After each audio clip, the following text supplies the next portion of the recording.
বাংলাদেশে এসেছেন ফিলিস্তিনের মসজিদুল আকসার খতিব শাইখ আলী ওমর ইয়াকুব আব্বাসি। একটি ইসলামী মহাসম্মেলনে অতিথি করা হয় তাকে।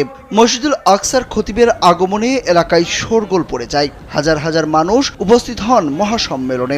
শাইখ আলী ওমর ইয়াকুব আব্বাসির কথা শুনতে এবং তাকে এক নজর দেখতে আসেন মানুষজন। শাইখ আলী ওমর ইয়াকুব আব্বাসি প্রায় ৪০ বছর ধরে মুসলমানদের প্রথম কিবলা মসজিদুল আকসার খতিবের দায়িত্ব পালন করছেন বলে জানান তিনি। রাসূলুল্লাহ সাল্লাল্লাহু আলাইহি সাল্লামের সর্বকনিষ্ঠ চাচা হযরত আব্দুল্লাহ ইবনে আব্বাসের বংশধর বলেও জানান আব্বাসি। মঙ্গলবার রাত 8:30টার দিকে দেবিদ্বার রিয়াজউদ্দিন পাইলট উচ্চ বিদ্যালয় মাঠে আয়োজিত ইসলামী মহাসম্মেলনে প্রধান মেহমানের বক্তব্যে নিজের দেশ নিয়ে কথা বলেন আল আকসার খতিব। বলেন, ফিলিস্তিনে বছরের পর বছর মুসলমানরা জুলুম নির্যাতনের শিকার হচ্ছেন।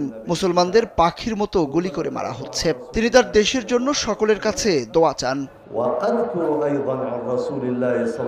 সম্মেলনে বাংলাদেশ প্রসঙ্গে শাইখ আলী ওমর ইয়াকুব আব্বাসি বলেন, বাংলাদেশের অনেক আলেম ওলামাকে বছরের পর বছর জেলে রেখে নির্যাতন ও জুলুম করা হয়েছে। মিথ্যা অপবাদে ফাঁসি দেওয়া হয়েছে। আল্লাহ তাআলা সেই জুলুম নির্যাতন থেকে বাংলাদেশকে মুক্ত করেছেন। তিনি বাংলাদেশের উপর আল্লাহ তাআলার শান্তি বর্ষণের জন্য দোয়া করেন।